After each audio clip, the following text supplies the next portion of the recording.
boa noite novamente, pessoal. Vamos aqui então dar início às atividades desta semana 4 e tá encerrando aí o nosso PET volume 3 aí, né, pessoal? Agora é hora de testar seus conhecimentos. Lembre-se de que as pesquisas e consultas são permitidas e bem-vindas para que você realize com sucesso as atividades.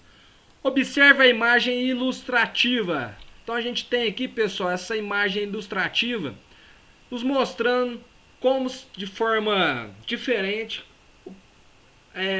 uma cidade bem urbanizada, né? Ou seja, seria a questão do processo de urbanização que a gente veio comentando aí no conteúdo desta semana número 4. Então, a partir dessa imagem ilustrativa, vamos dar início às questões das atividades aí dessa semana, dessa última semana aí do PET volume 3.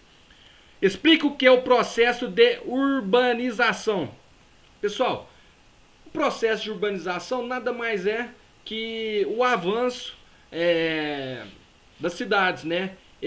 Essa questão da expansão urbana, né? Desse crescimento das cidades. Então, o processo de urbanização é o crescimento das cidades, né? Onde a gente vai ter esse avanço da estrutura e de toda a infraestrutura do espaço urbano das cidades, né? Onde a gente vai ver cada vez mais o meio natural, né? O espaço natural se transformando num espaço urbano, né? Onde a gente vai ver essa transformação do meio natural para o espaço urbano. Então, o processo de urbanização seria isso, seria esse avanço, esse crescimento das cidades, substituindo o espaço natural, ou seja, o meio rural também, os campos, cada vez mais as cidades aí se tornando grandes, crescendo e se urbanizando, ou seja, tendo essa expansão urbana com o processo de urbanização. Defina rede urbana e hierarquia urbana. Pessoal, a hierarquia urbana seria o processo de subordinação de algumas regiões, cidades ou comunidades em relação uma à outra, né? Por exemplo, a gente tem as grandes metrópoles, né? As principais cidades grandes ali, como a gente vê ali em São Paulo. Depois a gente vai vendo as cidades mais pequenas ali, formando toda essa rede de hierarquia urbana, né? A gente vai vendo essa subordinação principalmente das cidades menores em relação às cidades maiores, acontecendo principalmente nesse processo. A gente vê ele bastante definido nas grandes metrópoles. E rede urbana seria toda essa questão aí que formaria esse processo de urbanização, né? As relações econômicas, sociais, não deixamos de ter também ambientais, e culturais, né? Então, todo esse processo de relações aí, sociais, econômicos, ambientais, todas essas atividades aí, a gente tem aí formando essa rede urbana que está ligada também a hierarquia urbana está ligada à rede urbana, né? Porque a gente vai formando essa hierarquia urbana através das questões de toda essa rede urbana e através do processo de urbanização. O que é e qual a importância de uma metrópole? Então, o que é e qual a importância de uma metrópole? Pessoal, as metrópoles seriam então onde a gente vai vendo, principalmente a gente vê aí nesse processo, um processo chamado de conurbação nessas regiões aí, onde a gente vê uma cidade principal, uma cidade maior, onde ela vai crescendo tanto que ela vai avançando e a gente vai avançando a seus limites, né, de fronteiras aí com outros municípios e vai se tornando como se fosse uma cidade só. Como grande exemplo, a gente tem a grande metrópole nacional da cidade de São Paulo, né? E qual que é a importância das metrópoles? É porque a gente tem, então, por exemplo, ali no caso São Paulo, a principal cidade que vai se fortaleceu e fortalece as demais cidades ali no nosso estado. Aqui a gente tem a metrópole de Belo Horizonte, né? onde a gente tem ali Betim, Contagem, né, e entre outras cidades ali que foi se aglomerando e formando a metrópole de Belo Horizonte.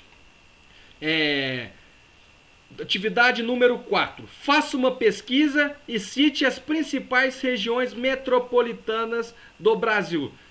Não só para essa questão 4, pessoal, faça também uma pesquisa aí no Google para estar vendo esses conceitos, para vocês estarem aprendendo além do que o professor está orientando vocês aqui.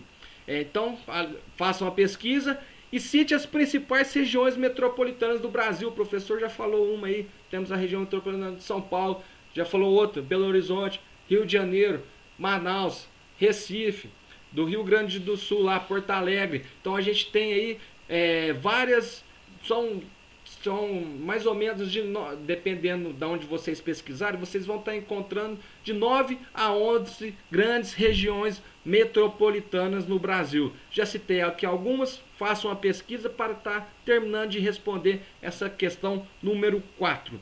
Atividade número 5. Na sua opinião, quais as vantagens e desvantagens encontradas nos grandes centros urbanos? Pessoal, tranquilo essa aqui também.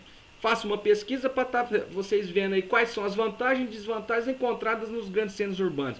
As vantagens é porque nos grandes centros urbanos a gente encontra ali, se apresenta uma grande infraestrutura, né? A gente tem uma estrutura ali, uma oferta de oportunidades em todas as áreas, né? Cada vez muito maior do que nas cidades de médio e pequeno porte. Então os grandes centros urbanos é onde a gente vai encontrar de tudo, resumindo, em todos os setores e todas as atividades. Então essas seriam as vantagens, onde a gente vai ter, a gente vai poder encontrar e ter oportunidades em todos os setores e atividades nesses grandes centros urbanos, né? Então as principais vantagens seriam essas. E as desvantagens é porque nem tudo é o paraíso, né? Vamos dizer assim.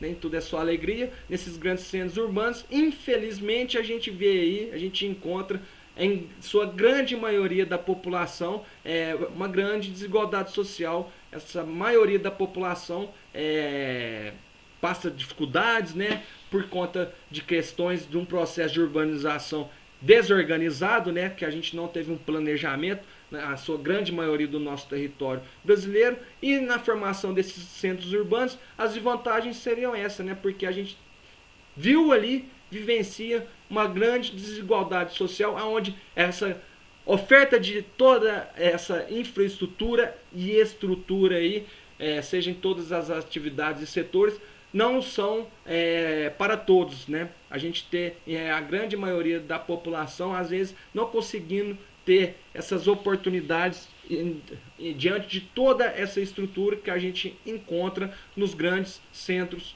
urbanos. Pessoal, terminamos por aqui. Essas foram então as dicas aqui do professor para as atividades desta última semana, né? A semana 4 do nosso PET volume 3.